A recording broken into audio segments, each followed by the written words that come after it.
సంగారెడ్డి జిల్లాలో లిక్కర్ దందా జోరుగా సాగుతుంది. బెల్ట్ షాపుల కోసం నారాయణఖేడ్లో ప్రత్యేక దుకాణం ఏర్పాటు చేశారు.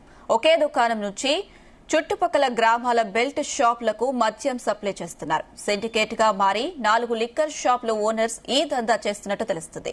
గోదాం పేరుతో లైసెన్స్ చూపిస్తూ బెల్ట్ షాపులకు లిక్కర్ సప్లై చేస్తున్నారు. ఎంఆర్పీ కంటే అధిక రేట్లకు మద్యం అమ్ముతున్నారు.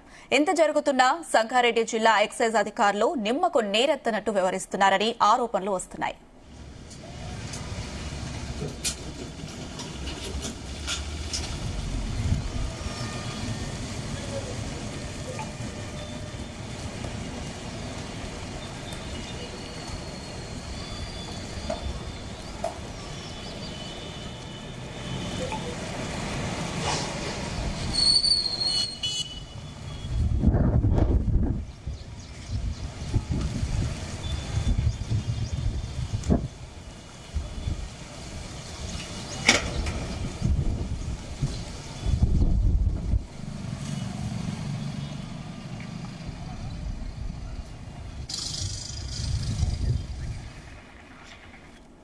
రైట్, ఇదే అంశం సంబంధించి మరిన్ని అప్డేట్స్ మా ప్రతినిధి నాగేష్ అందిస్తారు. నాగేష్.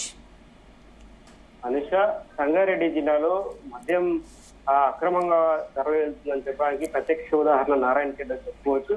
ముఖ్యంగా నారాయణఖేడ్ పరిసర ప్రాంతాల్లో ఉన్న ఏవైతే బెల్ట్ షాపులు ఉంటాయో బెల్ట్ షాపులకు సరఫరా చేసేందుకు ప్రత్యేక దుకాణాన్ని ఏర్పాటు చేశారు. ఇందుకు ఎక్సైజ్ అధికారులు కూడా పూర్తి స్థాయిలో సహకరించినట్టుగా తెలుస్తోంది. ఎక్సైజ్ నిబంధనల ప్రకారం ఏదైతే లిక్కర్ అమ్మాలో ఆ లిక్కర్ అనేది అఫిషియల్ గా లైసెన్స్ ఉన్న షాపుల్లోనే అమ్మాల్సి ఉంటుంది. అయితే కొన్ని గ్రామీణ ప్రాంతాల్లో చాలా రోజులుగా బెల్ట్ షాపులు నడుస్తున్న తంతు అయితే మనం చాలా రోజులుగా కొనసాగుతూనే ఉంది. అది చూస్తూనే ఉన్నాం. అయినప్పటికీ ఎక్సైజ్ శాఖ అధికారులు నిమ్మకు నీరెత్తినట్టు వ్యవహరిస్తున్నారు. ముఖ్యంగా నారాయణఖేడ్, సంగారెడ్డి జిల్లా నారాయణఖేడ్ వ్యవహారాన్ని ఒకసారి పరిశీలిస్తే ఈ బెల్ట్ షాపులకు సరఫరా చేసే లిక్కర్ ను ఒక ప్రత్యేక షాప్ లో ఏర్పాటు చేయడం అంటే కొంత అనుమానాలకు తావిస్తుంది. అక్కడ ఉన్న ఎవరైతే ఏజెంట్లు కానీ షాప్ ఓనర్స్ కానీ మాట్లాడే విధానం కానీ కొంత ప్రజలకు ఇబ్బంది కలిగించే విధంగా ఉంది. ముఖ్యంగా ఇది చాలా ఎక్సైజ్ శాఖ కాదు, ప్రజలకు కూడా ఆర్థికంగా లూటీ చేయడమే అని చెప్పి అక్కడ స్థానికులు అయితే ఆవేదన వ్యక్తం చేసిన పరిస్థితి ఉంది. అయితే మనము ఈ ఎక్సైజ్ శాఖకు సంబంధించి వివరణ కోరగా వారు కూడా అధికారులు సరైన రేట్లో స్పందించలేదు. ఈ బెల్ట్ షాపులకు సంబంధించి గతంలో ఉన్న వ్యవహారాలు నడుస్తున్నాయని చెప్పి వారు చెప్పుకురావడం అనేది కొంత ఇబ్బందికర పరిస్థితి అయితే అక్కడ స్థానికంగా నెలకొంది. నారాయణఖేడ్ నియోజకవర్గంలో దాదాపుగా ఒక 20 నుంచి 30 షాపులకు, అంటే గ్రామీణ ప్రాంతాల్లో ఉండే బెల్ట్ షాపులకు ఒకే షాప్ కేంద్రంగా అయితే ఈ మద్యం సరఫరా అయితే చేస్తున్నారు. అయినప్పటికీ అక్కడున్న అధికారులు కావచ్చు, ఇతర ఎక్సైజ్ శాఖ సిబ్బంది కావచ్చు, తనిఖీలు చేసిన పరిస్థితి లేదు. ఇలాంటి సందర్భంలో కొంతమంది ఇదే అందిన కాడిగా దండుకునే పరిస్థితి ఉంది. ఎంఆర్పీ పైన ఒక లిక్కర్ కు, చీప్ లిక్కర్ కి అయితే క్వార్టర్ కు 10 రూపాయల నుంచి 20 రూపాయలు, హాఫ్ కి అయితే 20 నుంచి 30 రూపాయలు, ఫుల్ బాటిల్ కి అయితే 40 నుంచి 50 రూపాయలు వసూలు చేస్తున్న పరిస్థితి ఉంది. అయితే ఈ వ్యవహారం అంతా గుప్తప్పుడు కాకుండా నడుస్తుంది.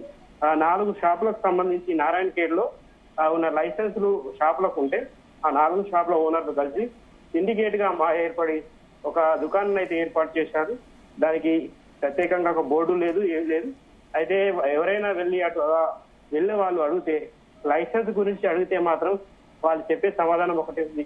వాళ్ళు గోదాం కోసం తీసుకున్నారు ఒక లైసెన్స్, షాప్ నంబర్ 4 పేరుతో గోదాంకు ఒక లైసెన్స్ తీసుకున్నారు. ఆ లైసెన్స్ మాత్రం చూపిస్తున్నారు. అయితే గోదాంకు తీసుకున్న లైసెన్స్ ను లిక్కర్ షాపు సేల్స్ కు పెట్టడం అనేది అక్కడ అధికారులకు ఎంత అవినీతికి ఎంత వాళ్ళు సహకరిస్తున్నారని మనం గమనించవచ్చు. ఈ విషయంలో ఈ సంగారెడ్డి జిల్లా ఎక్సైజ్ సూపరింటెండెంట్ కావచ్చు ఇవ్వాల్సిన అవసరం ఉంది. జిల్లా కలెక్టర్ ప్రావీణ్య కూడా, అంటే ఇటీవలే నూతనంగా బాధ్యతలు చేపట్టిన జిల్లా కలెక్టర్ కూడా ఈ విషయంలో కొంత సీరియస్ గా ఉండాల్సిన అవసరం ఉంది. ఆ బెల్ట్ షాపుల విషయంలో ఇప్పటికే రాష్ట్ర ప్రభుత్వం నుంచి క్లియర్ ఇన్స్ట్రక్షన్ కూడా ఉన్నాయి. ఎక్కడ పడితే అక్కడ బెల్ట్ షాపులు నడిపించవద్దు. బెల్ట్ షాపులు నడిపితే, అంటే ప్రజలకు ఇబ్బంది కలిగించే విధంగా బెల్ట్ షాపులు నడిపితే కఠినంగా చర్యలు తీసుకోవాలని చెప్పి రాష్ట్ర ప్రభుత్వం నుంచి ఎక్సైజ్ శాఖకు గైడ్లైన్స్ అయితే ఉన్నాయి. అయినప్పటికీ అక్కడ నారాయణఖేడ్ లో పరిస్థితి మారడం లేదు. Right Nagesh, thank you.